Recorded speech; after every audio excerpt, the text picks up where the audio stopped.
Hello everyone, I am the boring historian, and I am here to help you today. I know you use this video to fall asleep, so before that, like the video and subscribe to the channel. Also, where are you from and what time are you watching? Now get comfortable and relax. In the dimly lit chambers of medieval Europe, where scientific understanding was still in its infancy, and the cosmos remained largely mysterious, astrology emerged not merely as a superstitious practice, but as a sophisticated system of knowledge that permeated nearly every aspect of daily existence. From the humblest peasant consulting lunar phases for planting crops, to the most educated physician examining celestial alignments before administering treatments, medieval Europeans lived in a world where the movements of heavenly bodies were believed to directly influence terrestrial affairs. Unlike today, where astrology is often relegated to the entertainment sections of magazines, in medieval Europe it stood as a legitimate science, a branch of astronomy concerned with interpreting the effects of celestial movements on human affairs and natural events. This comprehensive exploration delves into the profound ways in which astrological beliefs shaped the fabric of medieval European society. We will examine how the stars guided agricultural cycles, influenced medical practices, determined auspicious times for marriage and family planning, directed travel schedules, and affected countless other facets of daily life. The medieval cosmos was not merely observed, but actively consulted, its perceived messages interwoven into the decision-making processes that governed both individual lives and broader societal structures. Through examination of historical sources, including manuscripts, medical texts, agricultural almanacs, and religious commentaries, we can reconstruct the astrological worldview that oriented medieval Europeans in time and space. This essay aims to illuminate how the medieval person navigated their world through celestial signposts, revealing a society that, while technologically primitive by modern standards, possessed a complex and nuanced understanding of humanity's place within the cosmic order. To understand astrology's influence on medieval life, we must first recognize its status not as pseudoscience, but as a legitimate field of scholarly inquiry. During the Middle Ages, spanning roughly from the 5th to the 15th century, astrology was considered a serious intellectual discipline taught at universities alongside other sciences. As curator Larissa Grolmund of the Getty Museum explains, in the medieval period, people were really thinking of astrology as part of astronomy. It's real science.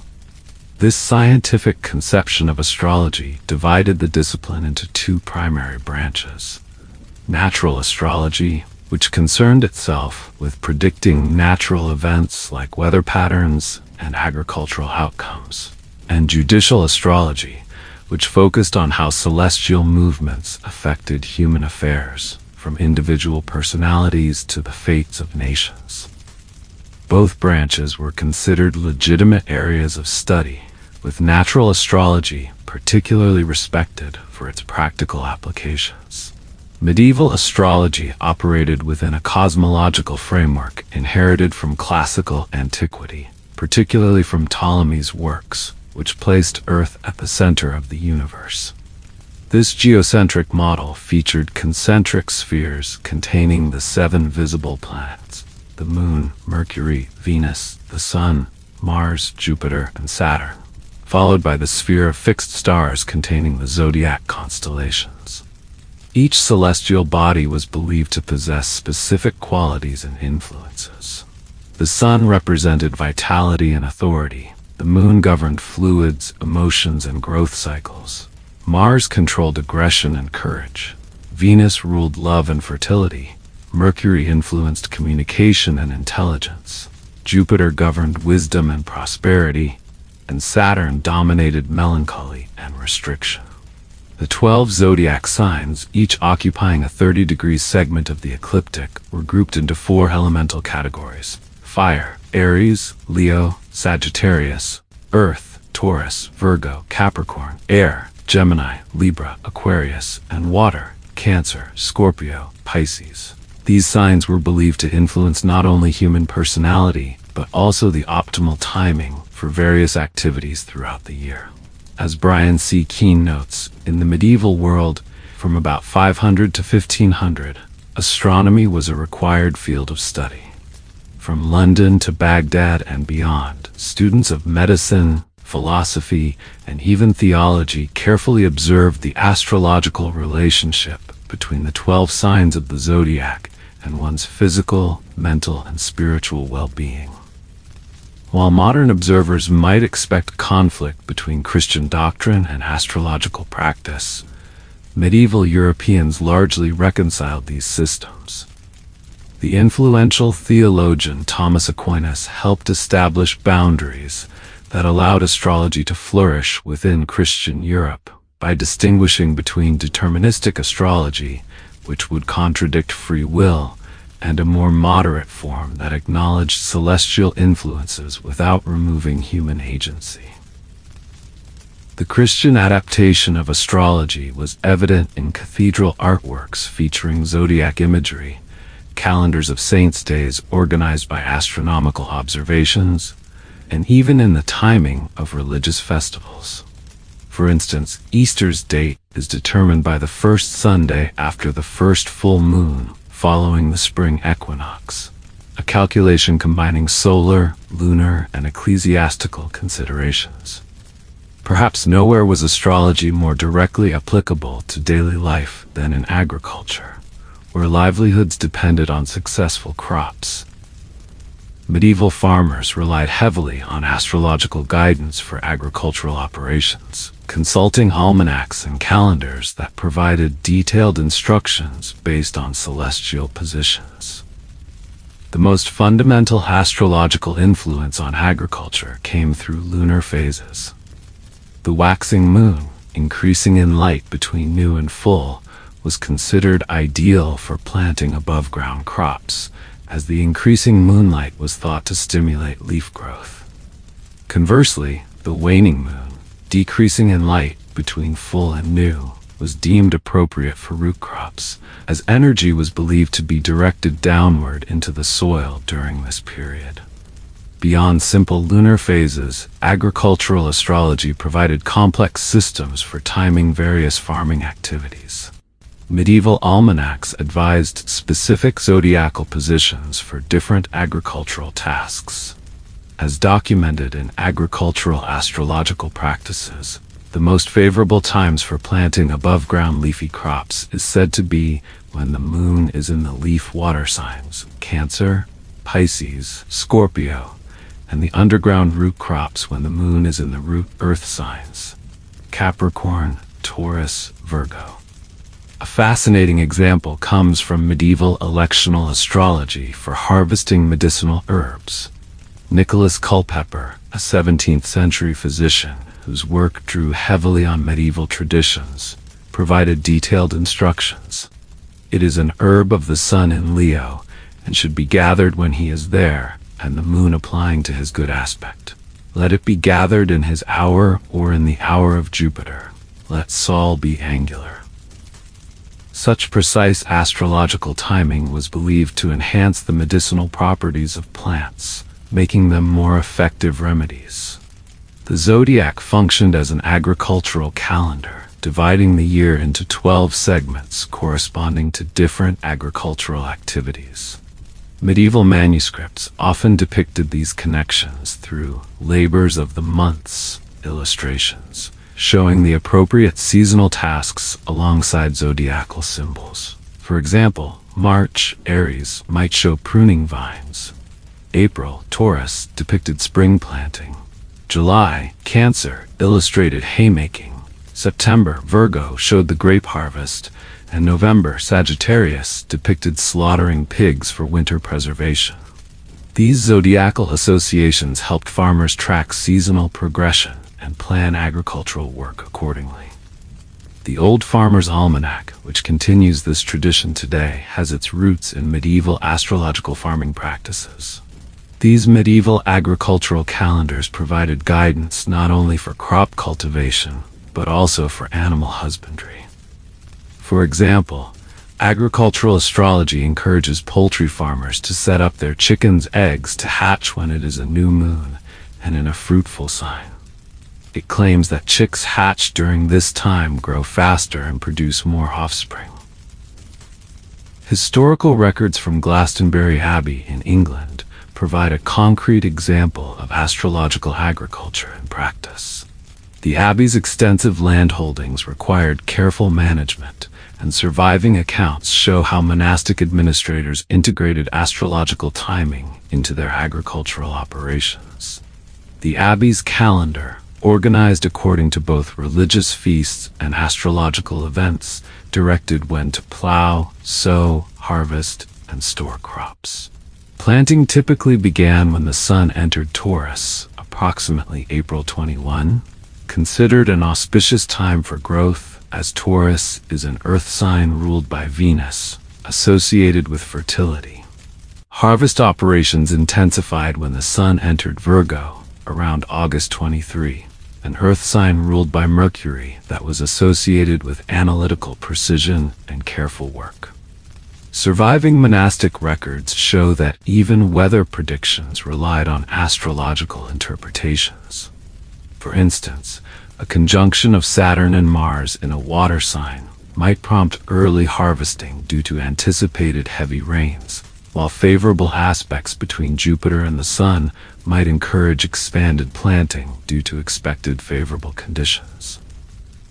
Medieval medical practice was fundamentally shaped by the doctrine of microcosm and macrocosm, the belief that the human body, the microcosm, mirrored the structure of the universe, the macrocosm, creating correspondences between bodily organs and celestial bodies.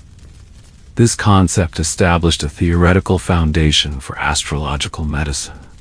The most visible representation of this doctrine appeared in Zodiac Man, Homo Signorum illustrations, which mapped zodiac signs onto different parts of the human anatomy. As detailed in medieval manuscripts, the figure depicted also contains zodiac symbols, each one holding power over a particular body part. Aries, on the head, Taurus on the neck, Gemini, on the shoulders, Cancer on the chest, Leo, on the sternum, Virgo on the stomach, Libra on the lower abdomen, Scorpio on the genitalia, Sagittarius on the thighs, Capricorn on the knees, Aquarius on the legs, and Pisces on the feet.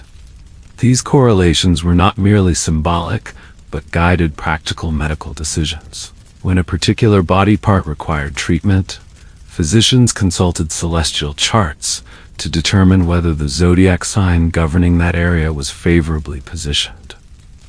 Treatment of ailments affecting the chest, for instance, might be postponed if cancer was poorly aspected at the scheduled time.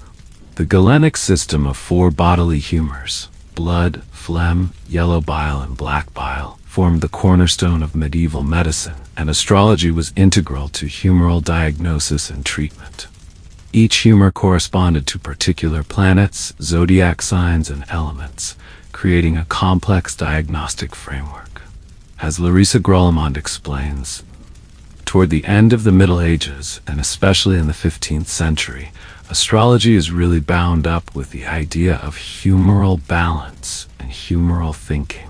So the idea that the body has 4 main fluids in it, that's black and yellow bile, blood, and phlegm, and the astrological sign that you're born under influences your personal humoral balance, or your kind of tendency toward having too much blood in your body or having too much black bile in your body. This astrological dimension of humoral theory affected dietary recommendations. So I'm a Virgo, so I'm a melancholic personality, which means I have an excess of black bile in my body. And the kind of humoral tendency of that is cold and dry. And so my diet, I want to eat warm and moist foods. Such astrologically determined dietary regimens were common throughout medieval Europe. Perhaps the most direct application of astrology in medieval medicine was in timing medical procedures, particularly bloodletting, phlebotomy. This practice, considered essential for maintaining health by balancing humors, was strictly regulated by astrological conditions. Medical manuscripts often featured vein man illustrations alongside zodiac man diagrams, showing which blood vessels to tap for specific ailments. These were used in conjunction with astrological tables indicating favorable days for phlebotomy. As noted in Getty Museum sources, a diagram from a 1518 calendar manuscript indicates 54 major veins that may be drained according to the phases of the moon or the season of the year.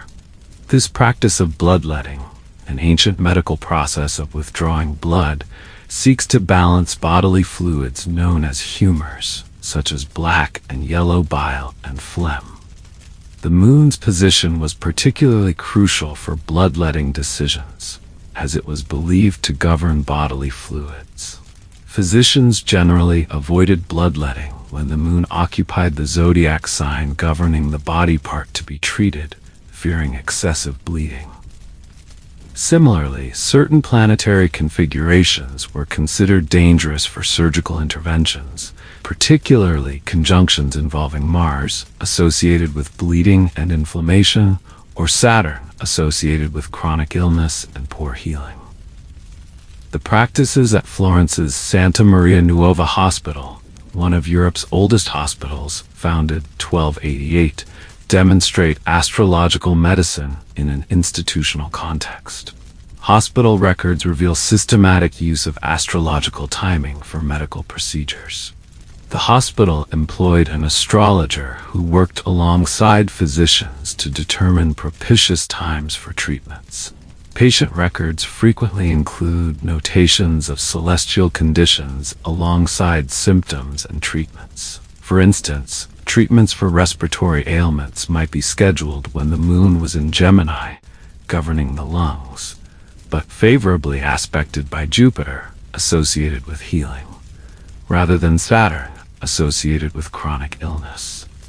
Surviving pharmacy inventories from the hospital show medicinal herbs categorized by planetary rulership, with remedies prepared according to astrologically favorable timings to enhance their efficacy. Medications for heart conditions, for example, often incorporated herbs ruled by the sun, which governed the heart, and were prepared when the sun was well aspected, particularly when in Leo. Marriage, a cornerstone of medieval social organization, was frequently subject to astrological considerations. Natal charts of prospective spouses were compared to assess compatibility, with particular attention to the positions of Venus, governing love and fertility, and Mars, governing sexual passion, in relation to each other's charts.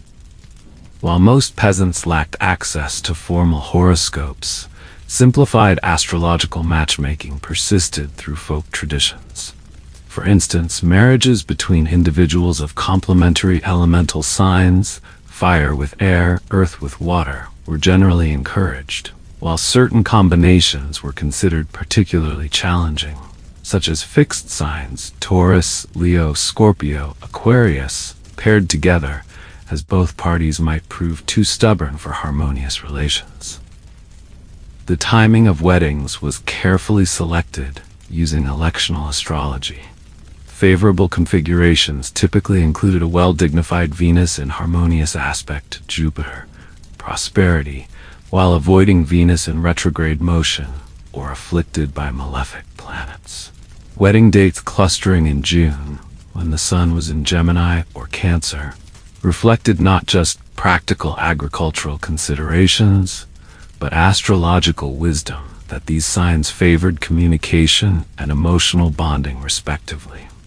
Astrological considerations extended to family planning, with couples attempting to conceive during astrologically favorable periods. Medieval astrological texts suggested that conception during particular lunar phases, or when the moon occupied fertile signs, particularly Cancer, Scorpio, or Pisces, would produce healthier children or increase the likelihood of conceiving a child of the desired gender. For childbirth itself, midwives often consulted lunar phases, avoiding full moons when bleeding was thought to increase, if possible. The precise time of birth was carefully noted for the preparation of the child's natal chart, which would guide future medical care and educational decisions. Gentry and noble families frequently commissioned such birth horoscopes, while common folk might seek simplified astrological guidance from local practitioners. Child-rearing practices incorporated astrological wisdom regarding a child's natal chart. Educational approaches might be tailored to the child's astrological temperament. A child with prominent Mercury might be directed toward intellectual pursuits, while one with a strong Mars might be encouraged toward military training or physically demanding crafts. Astrological beliefs reinforced medieval social hierarchies by suggesting that planetary influences predisposed individuals toward particular social roles. The positions of the Sun, authority, and Jupiter, nobility, in one's natal chart were thought to indicate capacity for leadership, while prominent Saturn might suggest a life of labor and restriction. Royal and noble families often used astrology to legitimize their rule. For instance, coronations were typically scheduled for astrologically auspicious times, with court astrologers carefully selecting moments when the Sun, representing royalty, was well dignified and supported by beneficial aspects. Royal birth horoscopes were sometimes displayed publicly to demonstrate divine celestial favor for the ruling family. The Church, while cautioning against overly deterministic interpretations that might undermine the doctrine of free will, nevertheless incorporated astrological concepts into explanations of social hierarchy. The great chain of being cosmology placed heavenly bodies in hierarchical order, reflecting and reinforcing earthly social stratification. The diplomatic correspondence regarding the marriage negotiations for Margaret of Austria, 1480 to 1530, provides a well-documented historical example of astrological considerations in elite marriages. As the daughter of Maximilian I, Holy Roman Emperor, Margaret's marriages were matters of international diplomacy. Before her betrothal to Philibert II of Savoy, court astrologers from both families exchanged natal chart analysis to assess compatibility. The surviving correspondence reveals detailed astrological arguments regarding favorable aspects between Margaret's Venus in Gemini and Philibert's Mars in Libra, suggesting intellectual harmony and balanced partnership. The wedding date itself was carefully selected through electional astrology, with astrologers identifying April 26, 1501, as optimal due to favorable aspects between Venus and Jupiter, suggesting both marital harmony and political advantage. Interestingly, after Philibert's early death, astrologers retroactively identified challenging aspects in the comparative charts that had supposedly foreshadowed the marriage's premature end. Medieval travelers, from merchants to pilgrims, carefully considered astrological factors when planning journeys. Travel was hazardous in medieval Europe, with poor roads, bandits, and unpredictable weather presenting constant dangers. Astrological guidance was sought to mitigate these risks by identifying propitious departure times. Electional astrology for travel typically focused on the moon's position and aspects, as the moon was associated with movement and change. Travelers avoided beginning journeys when the moon was void of course, not forming aspects with other planets before changing signs, as this suggested wasted efforts or failed purposes. Similarly, starting travel when the moon was in a fixed sign, Taurus, Leo, Scorpio, Aquarius, might indicate delays or obstacles. direction of travel also had astrological associations. Medieval astrologers divided the zodiac into 4 quadrants corresponding to cardinal directions. For instance, traveling eastward was considered most favorable when the moon or ascendant was in Aries, Leo, or Sagittarius, the eastern signs, while journeying westward was best under Cancer, Scorpio, or Pisces, the western signs. These considerations appear in medieval travel accounts. For example, the 14th century merchant Francesco da Tini correspondence frequently mentions delaying departures until astrologically favorable times, particularly for valuable cargo shipments. Similarly, pilgrimage guides sometimes included astrological information for planning the journey to major sites like Santiago de Compostela or Jerusalem. For maritime travel, astrological considerations merged with practical astronomical navigation. Medieval ships typically avoided beginning voyages during particular planetary configurations associated with storms or misfortune at sea. Saturn-Mars conjunctions, for instance, were particularly feared by sailors as portending shipwrecks or piracy. Mediterranean shipping records reveal seasonal patterns aligned with astrological wisdom. Major voyages were rarely initiated when the sun traversed water signs, Cancer, Scorpio, Pisces, associated with stormy conditions. Instead, the busiest sailing seasons corresponded to the sun's passage through fire signs, Aries, Leo, Sagittarius, believed to bring favorable winds and clearer skies. Portal and charts, navigational maps, from the medieval period often incorporated zodiacal symbols and planetary glyphs alongside geographical features. These served both practical navigational purposes and astrological timing functions, allowing captains to coordinate voyages with favorable celestial conditions. Medieval commercial activities were frequently coordinated with astrological timing. Market days in many towns corresponded to planetary rulers of days, Monday, Moon, Tuesday, Mars, etc., with different commodities associated with particular planetary influences. Livestock markets often operated on Mars days, Tuesday, while luxury goods might be emphasized on Venus days, Friday. Merchants consulted almanacs for propitious times to buy or sell particular commodities. For instance, trading in metals was advised during hours ruled by their corresponding planets: gold, Sun; silver, Moon; iron, Mars; tin, Jupiter; lead, Saturn; copper, Venus; Mercury. Major commercial decisions, such as establishing new trade partnerships or opening new markets, were typically scheduled when Mercury, commerce, was well dignified and favorably aspected, particularly by Jupiter, expansion, or Venus, harmony. The timing of medieval trade fairs, which formed the backbone of international commerce, often aligned with astrologically significant dates. The famous Champagne fairs, for instance, followed a seasonal rotation that corresponded to solar ingresses into cardinal signs: Aries, Cancer, Libra, Capricorn, marking the equinoxes and solstices. Francesco di Marco da Tini, 1335–1410, known as the Merchant of Prato, left extensive business records that illustrate how astrology guided medieval commercial travel. His correspondence contains numerous references to astrological considerations in scheduling business trips and shipments. In planning a wool shipment from England to Italy in 1396, da Tini consulted with an astrologer who advised delaying departure until Mercury turned direct, ended retrograde motion, and formed a favorable aspect with Jupiter. The correspondence discusses how this astrological timing was expected to prevent miscommunications and losses during transit.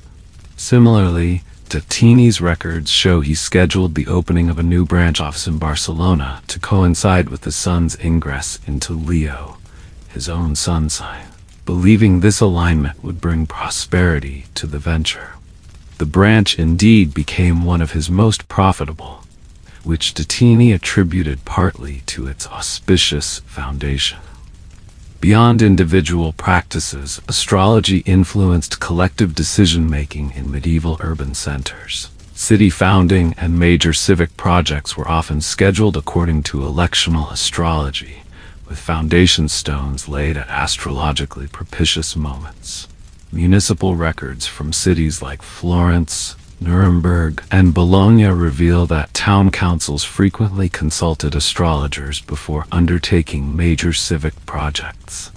Construction of cathedrals, town halls, bridges, and fortifications was typically initiated when the moon was waxing and in favorable aspect to benefic planets, Jupiter and Venus, while avoiding challenging aspects from Mars, war, and Saturn, delay. City layouts sometimes incorporated astrological symbolism. For instance, Bologna's medieval street plan featured 12 gates corresponding to the zodiac signs, while certain Italian Renaissance cities were designed with geometric patterns reflecting cosmic harmonies. These designs weren't merely symbolic, but intended to channel celestial influences for the community's benefit. Astrological interpretations played a significant role in medieval public health policies, particularly during epidemics. Municipal authorities consulted astrologers to predict disease outbreaks and determine appropriate responses based on celestial conditions. During the Black Death, 1347 through 1351, city governments throughout Europe commissioned astrological analyses of the epidemic.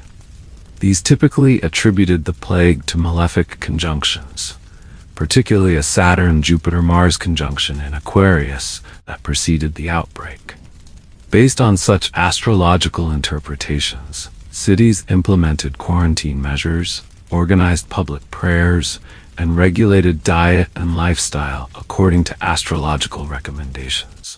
Public health ordinances often reflected astrological wisdom regarding disease transmission. For instance, bathing facilities might be closed when Mars inflammation was in conjunction with Saturn, chronic illness, in a water sign, believed to increase susceptibility to disease. Similarly, butchering and selling meat might be restricted during particular astrological configurations, thought to accelerate meat spoilage. Medieval craft guilds incorporated astrological timing into their production practices. Different crafts were associated with particular planetary rulers: goldsmiths with the sun, silversmiths with the moon, blacksmiths with Mars, and so forth. Guild regulations sometimes specified astrologically favorable times for crucial stages in production processes. For example, manuscripts from the Glassmakers Guild in Venice indicate that mixing of glass components was preferentially conducted when the moon was in an air sign, Gemini, Libra, Aquarius, believed to enhance the clarity and workability of the material.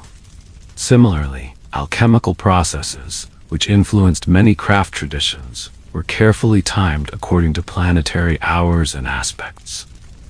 Guild initiation ceremonies and the granting of master status were often scheduled for astrologically significant dates. New apprenticeships typically began when Mercury, learning, was well positioned, while mastership might be conferred when the Sun, mastery, was exalted or in its own sign. The reconstruction of Chartres Cathedral after the fire of Awel 1194 provides a well-documented example of astrological considerations in civic projects. Historical records indicate that Bishop Renaud de Mousson consulted astrologers to determine the optimal time for laying the new foundation stone. Astrological considerations influenced not only the timing of construction, but also architectural elements. The cathedral's famous labyrinth incorporates cosmic symbolism with its 11 concentric circles corresponding to the known celestial spheres, excluding Earth itself. Similarly, the arrangement of 12 pillars in the choir represents the zodiac, while the cathedral's orientation allows for specific solar alignments during equinoxes and solstices. Construction phases followed astrological timing, with work on different sections scheduled according to their symbolic planetary associations. For instance, work on the western facade, associated with Venus in medieval cosmology, intensified when Venus was well dignified, while the northern transept, associated with Saturn, saw increased activity during favorable Saturn aspects. Medieval timekeeping itself incorporated astrological concepts through the system of planetary hours.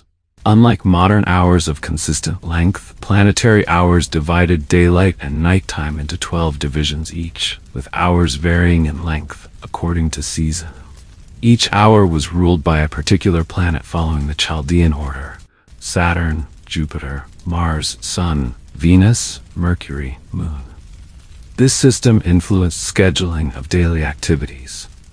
Medical treatments, business negotiations, romantic encounters, and travel were all preferentially scheduled during hours ruled by favorable planetary influences. For instance, scholarly work might be undertaken during Mercury hours, while requests to superiors were best made during Sun or Jupiter hours. The Book of Hours, a popular devotional text among literate medieval people, incorporated this astrological timekeeping system. Though primarily religious in nature, these manuscripts often included calendars with zodiacal information and sometimes tables of planetary hours to guide daily activities. Astrological timing extended to personal grooming practices. Haircuts, for instance, were advised during the waxing moon for faster regrowth, or waning moon for slower regrowth, depending on desired outcomes. Barber surgeons, who performed both haircuts and minor medical procedures, often displayed lunar calendars indicating favorable days for different services. Bathing schedules similarly followed astrological guidance. Medical texts advised against bathing when the moon was in certain signs, particularly Leo, thought to open pores excessively, or Taurus, thought to slow circulation. Conversely, bathing was encouraged when the moon transited water signs, especially Cancer, believed to enhance the cleansing process. Even nail trimming had astrological associations, with different days recommended depending on the desired outcome. Cutting nails on Venus days, Friday, was thought to enhance their beauty, while Mars days, Tuesday, might make them stronger but less attractive. Medieval wardrobes, for those who could afford variety, were sometimes coordinated with astrological influences. Planetary color associations influenced clothing choices for particular occasions. White or silver for moon days, red for Mars days, purple or blue for Jupiter days, yellow or gold for Sun days, green for Venus days, mixed colors for Mercury days, and black or dark colors for Saturn days. Court records indicate that certain medieval rulers were particularly attentive to astrological dress codes. For instance, Alfonso X of Castile, known as the Wise for his scholarly interests, including astrology, reportedly coordinated his garments with planetary rulers of the day and dressed his courtiers according to their natal planetary strengths. Textile production itself incorporated astrological timing. Dyeing processes, particularly for luxury fabrics, were scheduled according to favorable planetary hours. For instance, purple dyes associated with Jupiter and royalty were preferentially prepared during Jupiter hours, while red dyes associated with Mars were prepared during Mars hours to enhance color fastness and vibrancy. The daily routine of a hypothetical merchant in 15th century Nuremberg illustrates how thoroughly astrology might permeate everyday life. Based on surviving merchant diaries and astrological manuals from the period, we can reconstruct a typical day. The merchant rises at dawn, consulting his almanac to identify the planetary ruler of the day, Wednesday Mercury, and the first planetary hour, also Mercury, as the first hour of each day corresponds to the day's planetary ruler. This Mercury-dominated morning is auspicious for communication and commerce, so he plans to negotiate new contracts. Before breakfast, he checks the moon's position in Libra, an air sign associated with balance and fairness, and phase, waxing, approaching full, further confirming favorable conditions for business negotiations. His morning meal includes foods associated with Mercury, nuts, beans, and avoids those contraindicated by the moon in Libra, excessive meat. For his business meeting, he wears a multicolored garment appropriate for Mercury's influence and carries documents in a pouch made during a previous favorable Mercury configuration. The contract signing is scheduled precisely during the Jupiter hour, mid-morning, as Jupiter governs expansion and prosperity. In the afternoon, noting that the planetary hour has shifted to Mars, he postpones sensitive negotiations in favor of inspecting his warehouse and addressing a dispute with a supplier, activities suited to Mars's assertive energy. He delays his visit to the bathhouse until tomorrow, when the moon will enter Scorpio, a water sign more favorable for bathing. Before retiring, he consults his almanac again to determine tomorrow's influences and plan accordingly. Noting that tomorrow, Thursday, is ruled by Jupiter and the moon will be approaching fullness in Scorpio, he plans to focus on financial matters and collecting debts, activities favored under these configurations. Astrology formed an integral component of the medieval university curriculum, particularly within the quadrivium, arithmetic, geometry, music, and astronomy. Students at institutions like the universities of Bologna, Paris, and Oxford received formal instruction in astronomical calculations and astrological interpretations. The academic study of astrology focused on mathematical and theoretical foundations, rather than fortune-telling applications. Students learned to calculate planetary positions, construct horoscopes, and interpret celestial configurations according to classical authorities like Ptolemy. By the late medieval period, many universities had established dedicated chairs of astrology, reflecting the discipline's academic respectability. University records reveal that astrology's academic standing varied by region and period. Italian universities generally embraced astrological studies most enthusiastically, with Bologna establishing Europe's first chair of astrology in the 13th century. Northern European institutions, particularly Paris, maintained a more cautious approach, emphasizing astronomical calculations while carefully regulating predictive applications. Medieval libraries, whether monastic, university, or private, typically contained substantial astrological holdings. Inventory records from major collections reveal that astrological texts constituted a significant percentage of scientific manuscripts. The library of Richard de Fournival c. 1201 to 1260, for instance, contained over 40 astrological works among its scientific texts. Manuscript production reflected the intellectual demand for astrological knowledge. Copyists and illustrators devoted considerable resources to reproducing astrological texts with their complex tables and diagrams.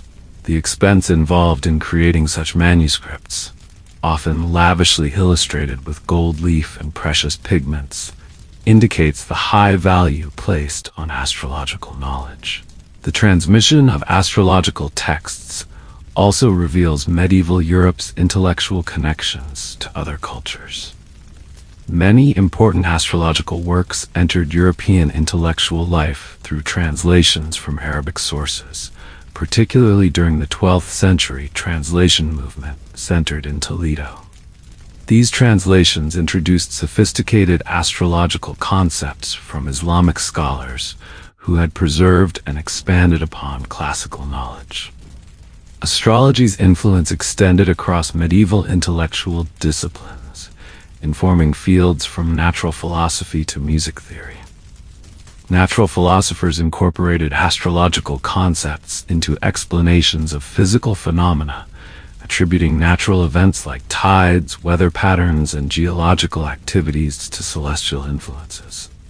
In music theory, the concept of musica universalis, universal music, established correlations between planetary motions and musical harmonies. Theoretical texts described each planet as producing specific tones through its motion, creating a cosmic harmony that influenced terrestrial music. This concept informed compositional practices and musical education throughout the medieval period. Even mathematics and geometry incorporated astrological symbolism. The proportions used in architectural designs often reflected cosmic ratios believed to channel beneficial celestial influences.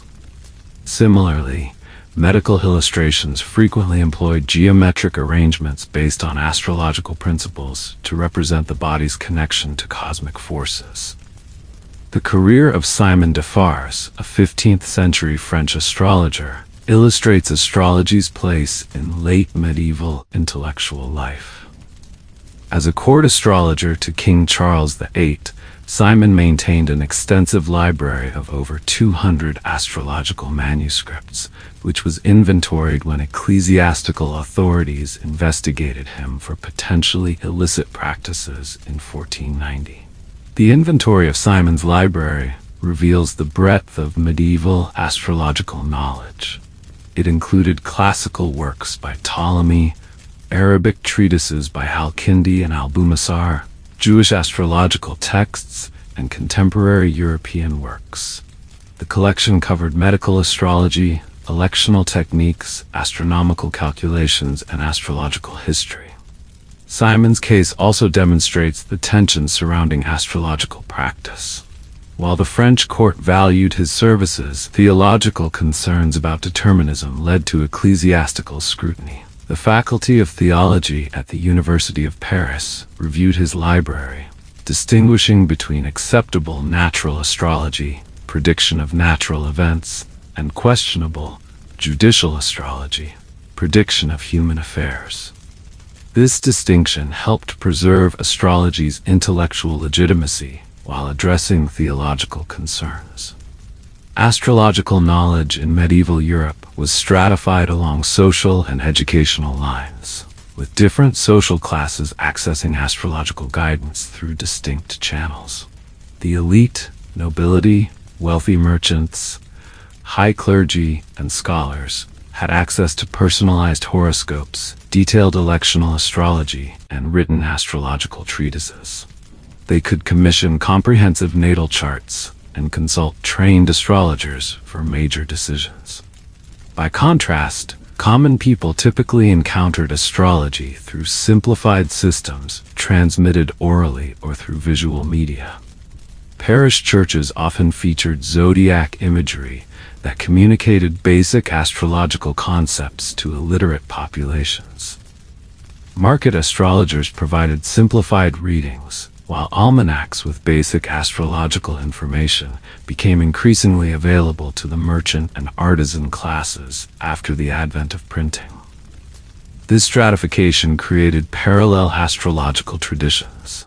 Educated astrology followed Ptolemaic principles with sophisticated mathematical calculations, while folk astrology incorporated practical rules of thumb and mnemonic devices. For instance, simple rhyming verses helped farmers remember which zodiac signs were favorable for particular agricultural activities without requiring understanding of the underlying astronomical calculations. Astrological knowledge and practice also exhibited gender dimensions. Formal university training in astrology was exclusively male, as women were barred from universities. Consequently, court astrologers, medical astrologers, and academic writers on astrology were overwhelmingly male. However, women were not entirely excluded from astrological practice. Midwives typically possessed practical astrological knowledge relevant to childbirth and infant care. Noble and royal women sometimes received sufficient education to read astrological almanacs and apply basic principles to household management. In some cases, widows of astrologers continued their husbands' practices, having learned through association rather than formal education.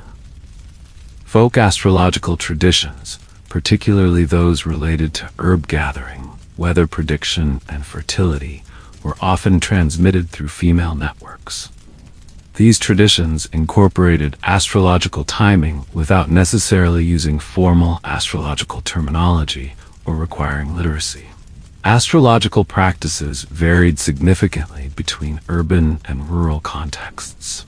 Urban settings provided greater access to trained astrologers, written materials, and public displays of astrological information. City dwellers might consult public astrological clocks, like the famous examples in Prague and Strasbourg, which displayed not only time, but planetary positions and zodiacal information. Rural communities relied more heavily on almanacs, natural observations, and oral traditions for astrological guidance. Agricultural applications dominated rural astrology, with weather prediction and crop timing as primary concerns. Rural practitioners often blended astrological principles with local nature observations and traditional weather lore. The differences extended to content emphasis as well. Urban astrology focused more on commercial timing, political forecasts, and medical applications, reflecting urban concerns. Rural astrology emphasized fertility, both agricultural and human, weather patterns, and natural disasters, reflecting agricultural priorities. Bookmark 7MZ Case Study, Astrological Clock of Strasbourg Cathedral. The astronomical clock of Strasbourg Cathedral, constructed in the 14th century and rebuilt in the 16th, illustrates how public astrological information bridged social divides. This mechanical marvel displayed the time, planetary positions, eclipses, and calendar information, making sophisticated astronomical data accessible to the general public. The clock's various components served different audiences. Educated viewers could interpret the clock's astronomical displays showing precise planetary positions. Meanwhile, ordinary citizens could understand the calendar disc with saints' days and zodiac symbols, allowing them to identify auspicious days for various activities without requiring mathematical knowledge. Church records indicate that the clock became a popular gathering place where people from various social strata discussed the implications of celestial positions. This shared reference point created a common astrological language across social boundaries, though interpretative sophistication still varied by education level. Astrological practices varied significantly across European regions, reflecting different cultural influences and historical developments. Southern European astrology, particularly in Italy and Spain, showed stronger Islamic and Jewish influences due to geographic proximity and intellectual exchange. These regions emphasized mathematical precision in horoscope calculation and maintained closer ties to the Greco-Arabic astrological tradition. In contrast, Northern European astrology, particularly in England, Germany, and Scandinavia, incorporated more indigenous elements, including runic associations and local folklore.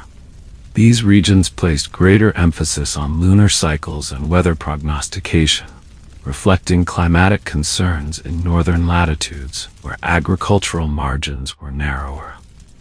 The different approaches can be seen in surviving astrological manuscripts. Italian texts typically feature more geometric diagrams and mathematical tables, while northern manuscripts often include more illustrations connecting astrological concepts to daily activities and natural phenomena.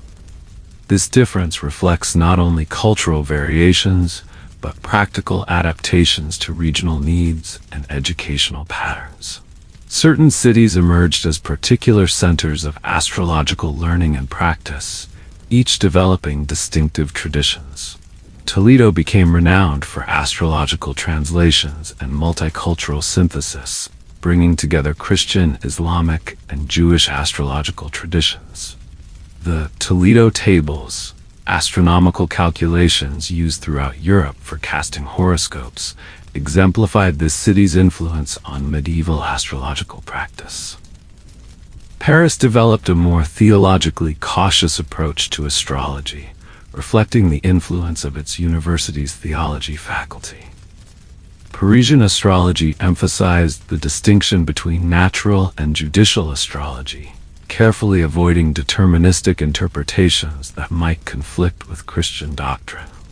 This more restricted approach, nevertheless, maintained astrology's scientific legitimacy while accommodating theological concerns. Bologna and Padua became centers for medical astrology, integrating celestial study with medical training. Their university faculties pioneered systematic approaches to astrological medicine, producing influential texts that guided physicians throughout Europe. The Conciliator by Pietro d'Abano, c. 1257–1316, produced at Padua, exemplified this tradition by systematically reconciling medical and astrological principles. Eastern European and Byzantine astrological traditions introduced distinctive elements to medieval European practice. Byzantine astrology maintained stronger connections to ancient Greek sources, preserving texts and concepts that were sometimes lost in Western Europe. Following the fall of Constantinople in 1453, Byzantine scholars brought these resources westward, contributing to the astrological renaissance of the 15th century. In Eastern Europe, particularly Poland and Hungary, astrological practice incorporated elements from both Western European and Byzantine traditions. The Jagiellonian University in Krakow became an important center of astronomical and astrological study, producing innovative work on mathematical astronomy that supported more precise astrological calculations. The court of Matthias Corvinus in Hungary, ruled 1458 to 1490, exemplified Eastern European astrological patronage. Corvinus assembled one of Europe's finest libraries of astrological texts and employed prominent astrologers including Martin Bielica and Regiomontanus. His court fostered an approach that synthesized Byzantine preservation of classical sources with Western Mull. The court of Charles IV, 1316 to 1378, in Prague provides a fascinating case study in regional astrological development. As Holy Roman Emperor and King of Bohemia, Charles established Prague as a cultural and intellectual center where diverse astrological traditions converged.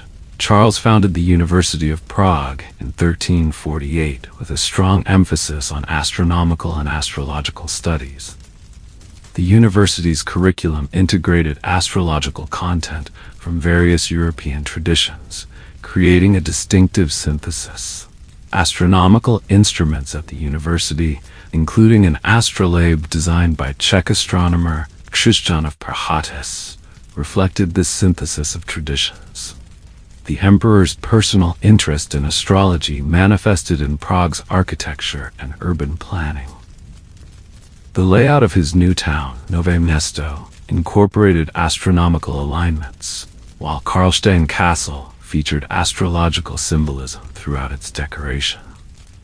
Most famously, the Prague astronomical clock, installed 1410, made sophisticated astrological information publicly accessible, displaying not only time, but zodiacal positions and planetary hours. The medieval church maintained a complex and sometimes ambivalent relationship with astrology. While blanket condemnation of astrological practice was rare, theologians worked to establish boundaries for acceptable practice. The central theological concern was preserving human free will and divine omnipotence against deterministic interpretations of celestial influence. Thomas Aquinas, 1225–1274, articulated the most influential theological position on astrology in his Summa Theologica. He distinguished between effects produced directly by celestial bodies, such as tides and weather patterns, and indirect influences on human tendencies. Aquinas concluded that while stars might incline human bodies and therefore affect temperament, they could not compel the rational soul or override free will.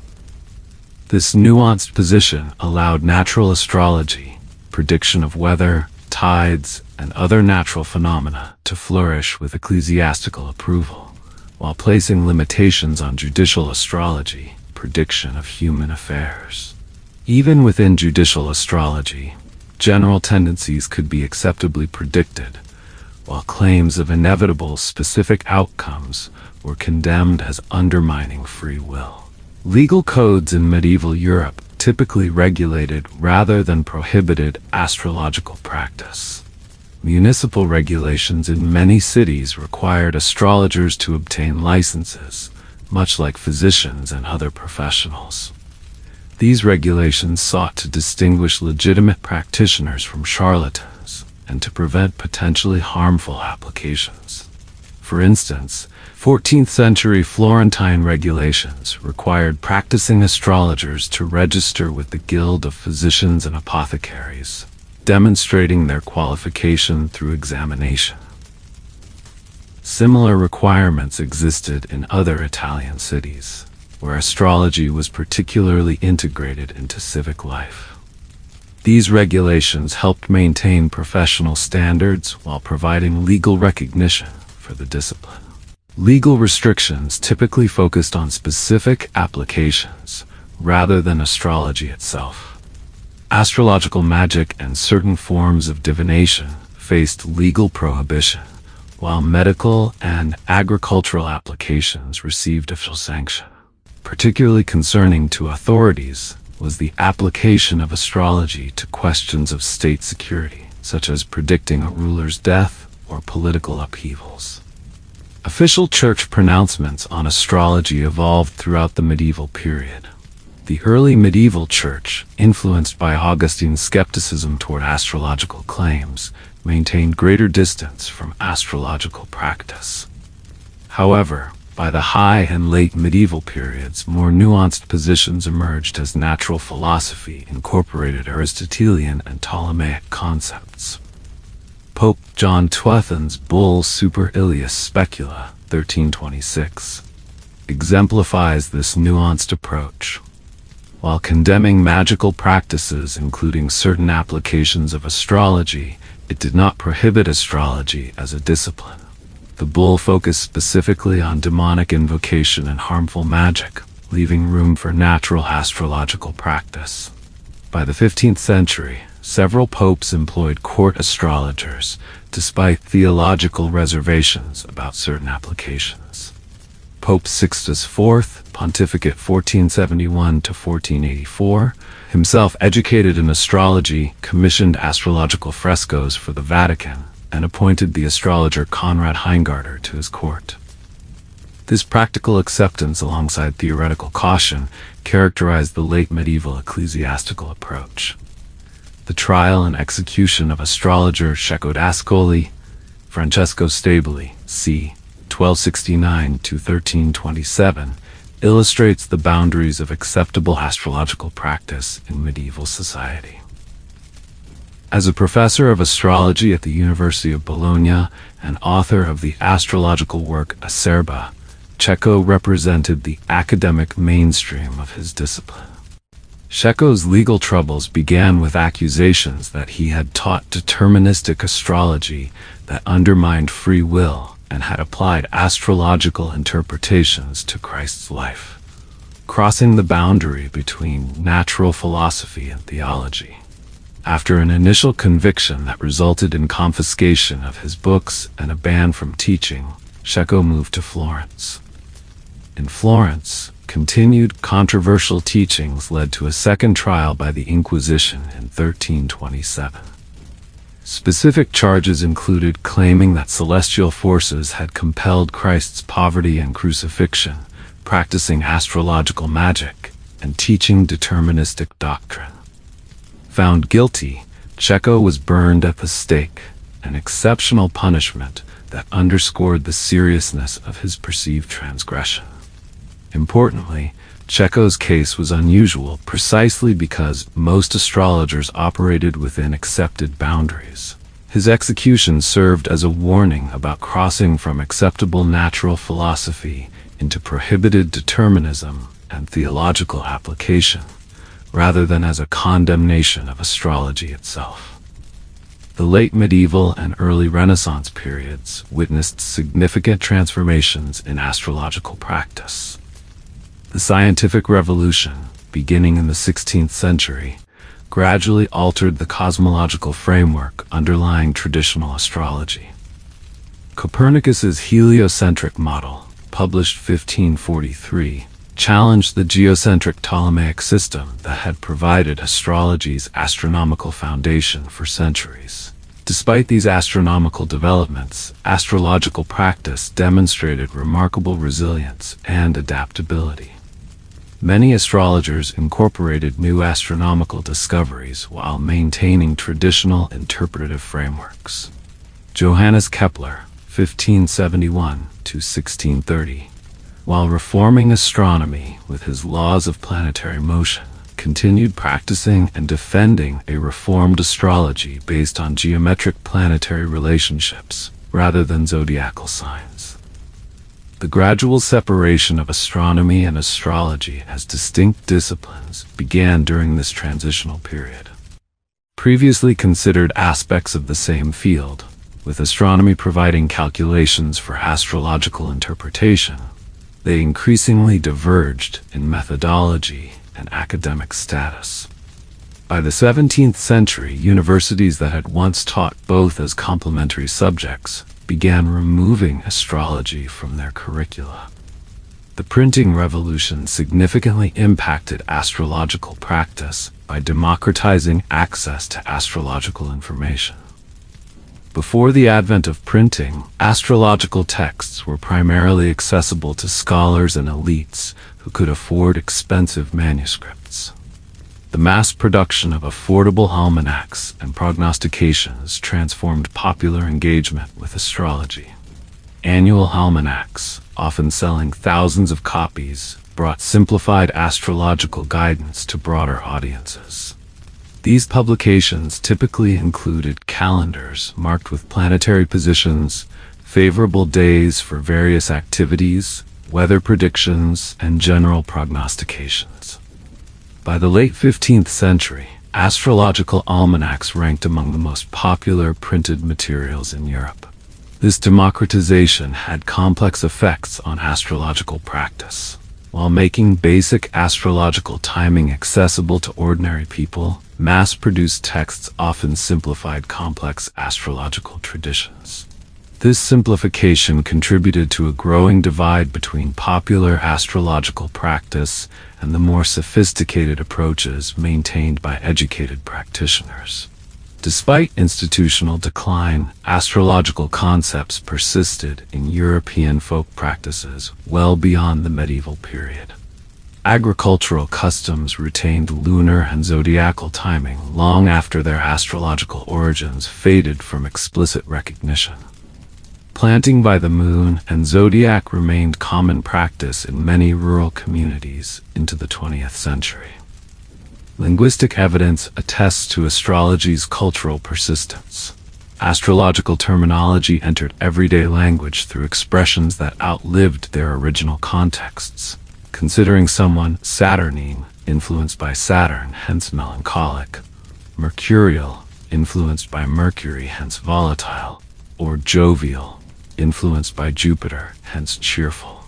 Similarly, referring to lunacy from luna, the moon, or disaster against the stars, preserved astrological concepts in common speech. Architectural and artistic legacies also maintained astrological memory in the European landscape. Cathedral zodiacs, astrological clocks, and civic buildings decorated with celestial imagery continued to expose the public to astrological symbolism. These visual remnants served as tangible connections to medieval astrological worldviews, even as the practices themselves transformed. Michel de Nostradam, 1503 to 1566, better known as Nostradamus, exemplifies the transition between medieval astrological traditions and early modern adaptations. Trained as a physician at the University of Montpellier, Nostradamus practiced medical astrology in the medieval tradition while incorporating Renaissance innovations.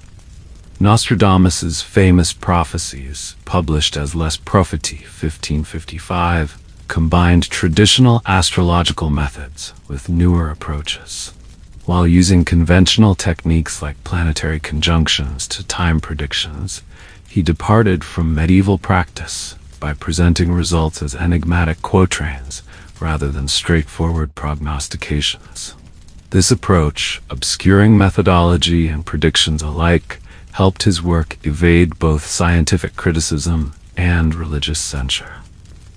The enduring popularity of Nostradamus's work demonstrates how astrological concepts retained cultural resonance even as their academic standing declined.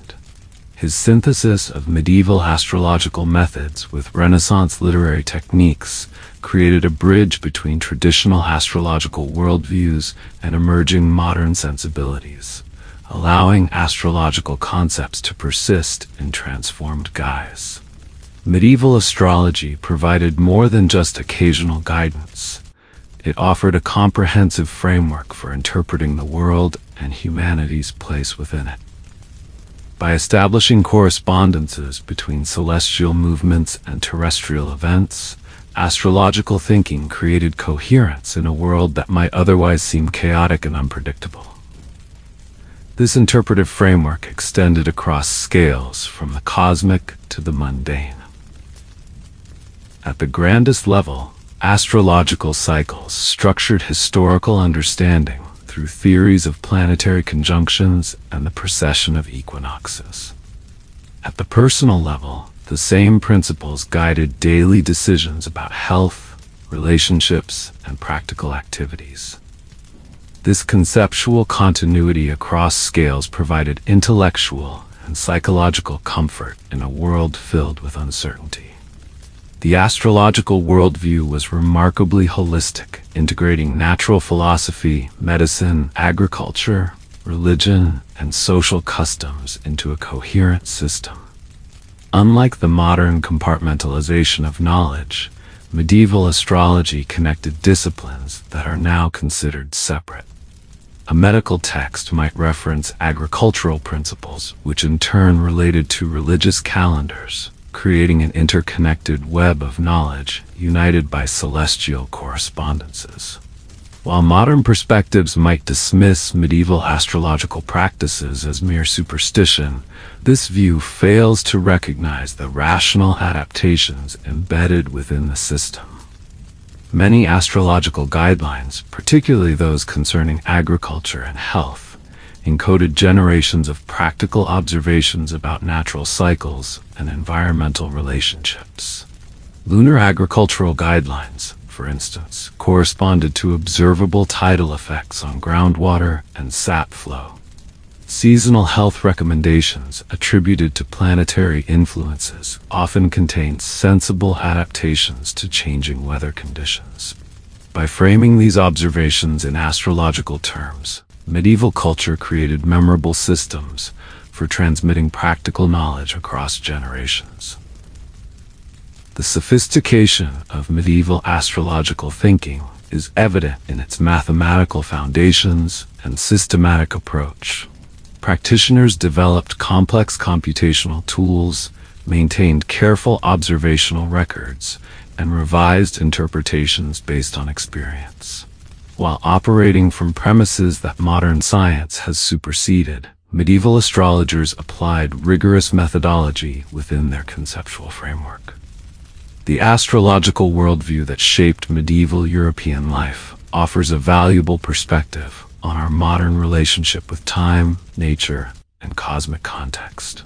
Where contemporary society often operates with little reference to natural cycles beyond the changing seasons, medieval people maintained awareness of multiple overlapping cycles, lunar, solar, planetary, and stellar, that connected human activity to cosmic rhythms. Some aspects of this awareness have seen revival in contemporary interests. The growing popularity of biodynamic agriculture, which incorporates lunar and cosmic timing, represents a partial recovery of medieval astrological agricultural wisdom. Similarly, interest in chronobiology and environmental impacts on health reflects scientific rediscovery of relationships that medieval astrology addressed through different conceptual frameworks. Perhaps most significantly, medieval astrology reminds us that humans have always sought meaningful patterns to navigate existence. The elaborate system that guided everything from royal marriages to herb gathering represented a sophisticated attempt to understand humanity's place in a complex cosmos. While modern science offers different explanations, the fundamental human desire to find meaning and connection in celestial movements continues to manifest in both scientific and cultural forms. The medieval person, gazing upward at night to read meaning in the stars, shared more with us than we might initially recognize: a curiosity about cosmic relationships and a desire to align human activity with larger patterns. In their astrological practices, we can discern not just an obsolete belief system, but a comprehensive attempt to create order, meaning, and harmony between human life and the vast cosmos that surrounds it.